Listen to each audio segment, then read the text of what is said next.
欢迎来上我们的迷你中文课。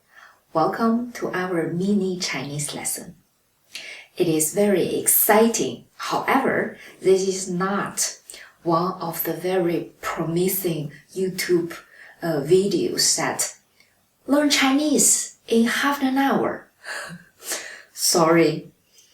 As a professional Chinese language teacher, I need to say that's not possible. Of course, the more you have learned the Chinese language, it will make you easier in China.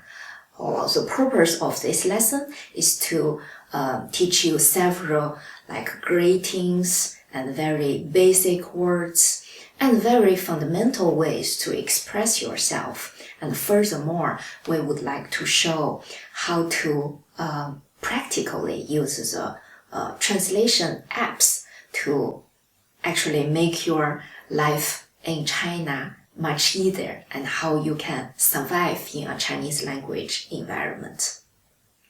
Okay, let's start.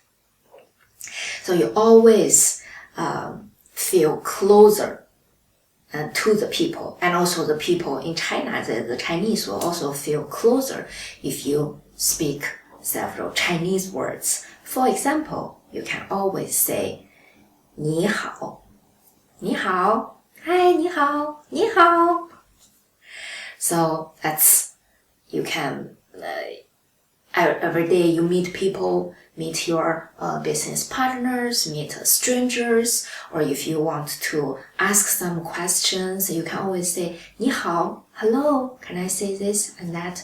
So it's 你好 你好 hello.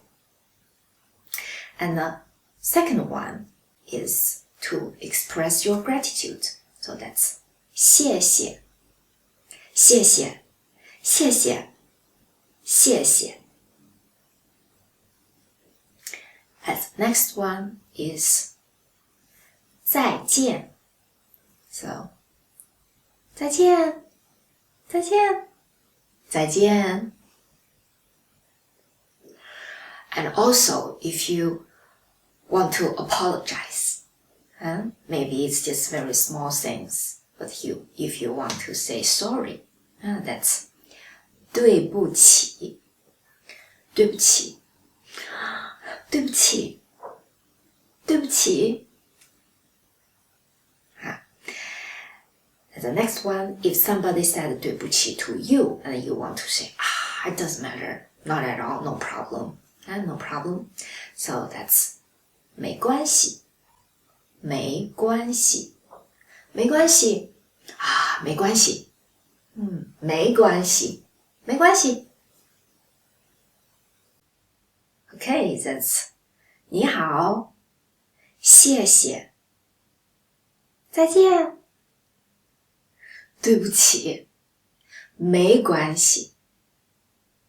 Okay. In English, they have a very functional word, which is okay. So it's a very simple word, but if you say it in different ways, it can express a lot of information. So if there is a suggestion to do something, you can say, okay. Or if somebody say a suggestion, you say, it's okay, but not the best. You say, okay. Or you say, okay. Okay. So, in Chinese, there's also a very functional word that is 好. 好. 好 literally just means good. So, if somebody has a suggestion and you think that's good, you can say 好. Or you think it's okay, you can say 好 or 好. If you really think that's not good, so you would say 不好. So 好不好. So when you like something, you can also say 好. you don't like something, you can say 不好. For example, you want to order some dishes, and then they suggest some fish. And then you want to say, I like it, so 好. You're saying, no, I don't eat fish, so it's 不好. Okay, that's the first pair. 好,不好. And second pair is 对 and 不对. 对 means correct. So I guess you know what 不对 means. Not correct. So if somebody gives you the change, and then you think it's not correct, so you say, 不对. If somebody tells you the itinerary is this today, but it's different than what's on your itinerary, you can say, 不对. So, 对 and 不对. The third pair is 要 or 不要. 要 means want, like want something. Or 不要, don't want something. So, want some, maybe some street vendor, they want to sell you water or some other stuff, and you don't want that. So you can say 不要. 不要. Or with earlier in this lesson, you can make it even more polite. You can say 不要,谢谢. Or 谢谢,不要. Okay, this is a very fundamental way to express yourself. 好,不好. 对,不对. 要,不要. Okay. And another very practical word we want to share with you is that when you order drinks in China, very often you get the room temperature drink. For example, you get a room temperature beer or a room temperature cola. But you want cold beer. So, beer is 啤酒. 啤酒. And cold beer is 冰啤酒. 冰啤酒. Okay. And cola is actually a phonetic translated word into Chinese. So it is pick up several characters, sounds like cola. So it's 可乐. 可乐 in Chinese. 可乐. So cold cola is 冰可乐. 冰可乐. Or sometimes you already had a drink, but it's room temperature, and you just want to tell the shop owner or the waitress or the waiters, and you want to iced ones, you want cold ones.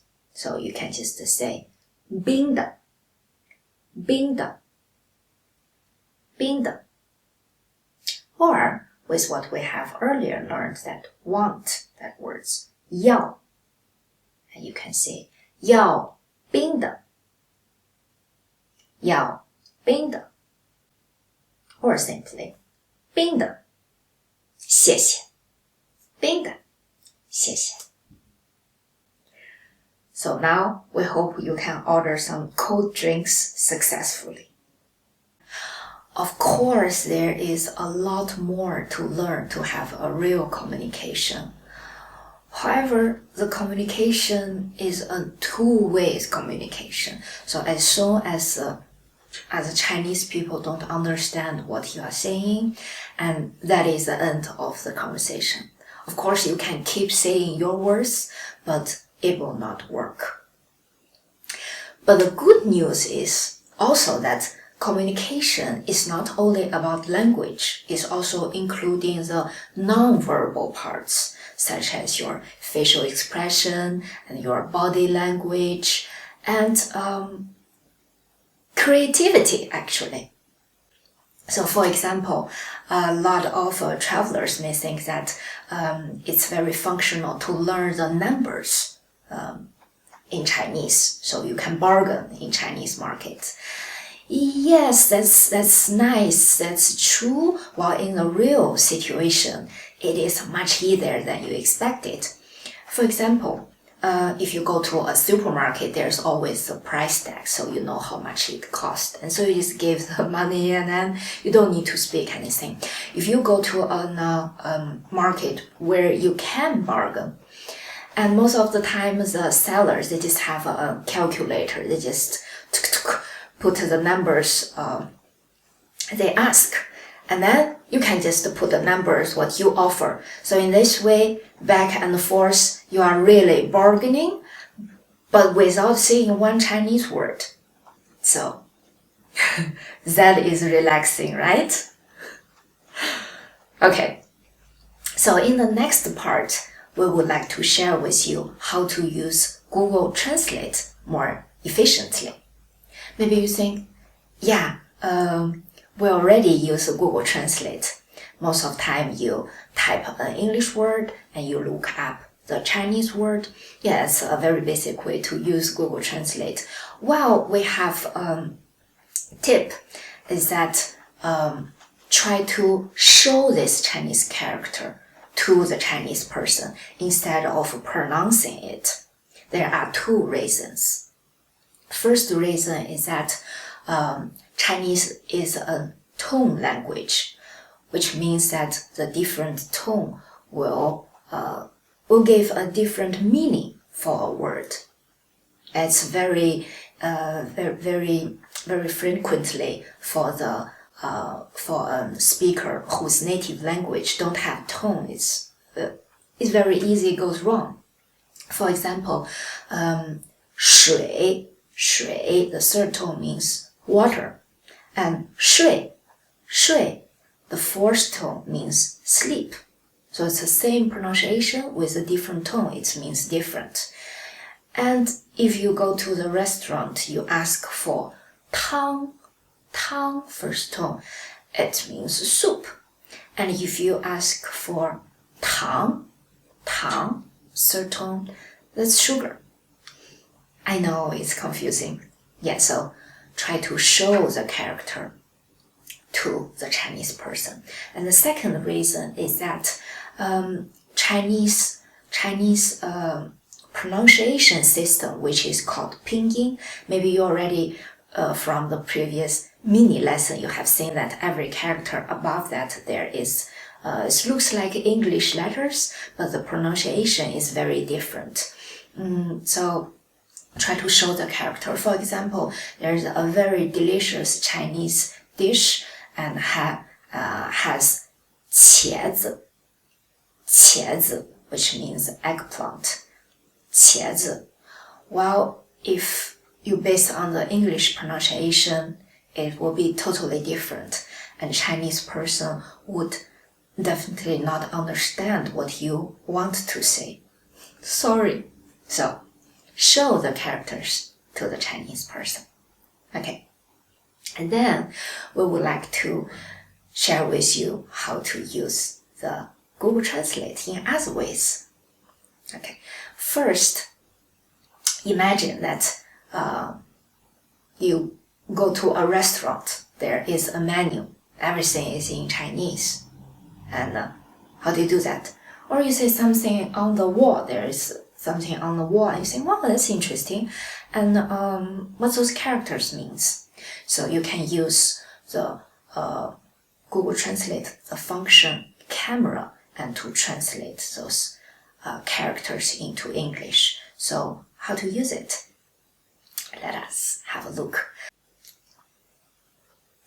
So you just go to Google Translate and you click camera, and then you hold your telephone above the menu or the characters on the wall, and then until everything is sharp, and then you can click pause translation.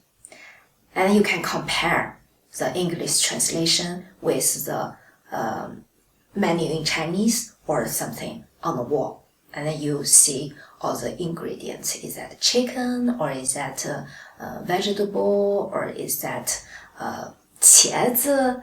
That's eggplant. So you get an idea what it is. Besides the instant translation, you can also use the function scan. So again, you go to the camera and then you click the button scan, and then above that you let it scan the whole menu, and then you just use your fingers to point it out which one you want to know. So in this case, it's cabbage. And then for this one also look interesting, so that is tofu. Let's choose another one, and that is the third one. Let's have a look of this one. That's a bit abstract. Lotus fragrant grandma's dish. But don't worry, and it's just the name of this dish. And even if you know every character of Chinese, and it's the same meaning, so Google Translate works. Okay, this camera and translation function help you to translate some Chinese character into English. Also, there is another function, is conversation, can help you to have a conversation with a Chinese person who can only speak Chinese. So how that works? Let's have a look. Imagine that you go to a Chinese restaurant and you want to have a conversation with the waiter. So you go to the app and you click conversation, and then click English, and then you can speak, what do you recommend? And then the Chinese waitress and could react and just say, 我们的水煮牛肉很好吃. Then you saw the translation, you said, oh, I'm vegetarian and I don't eat meat. And the Chinese waitress again and would react and to say, 那你可以试试我们的茄子，我们的鱼香茄子很好吃. And then you say that, you see, wow, I've heard a lot of Chinese dishes are spicy, so you can ask that, is that spicy?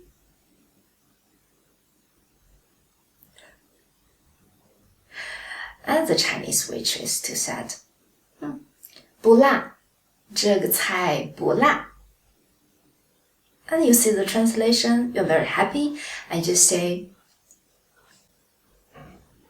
okay, then I will take this one. Okay, you have seen sometimes there's a little mistake, but it will definitely help you to have a sort of real conversation with a Chinese person. Okay, that's the language part to help you to express yourself in a very generous way. The second part is using the Google Translate to translate some Chinese character or have a conversation with a Chinese person. If all of that still a bit complicated, of course, you can always have this. Point it. So you can just point what you want. So also non-verbal communication. Okay, thank you for watching. We really hope that you enjoyed this lesson and see you next time. 再见。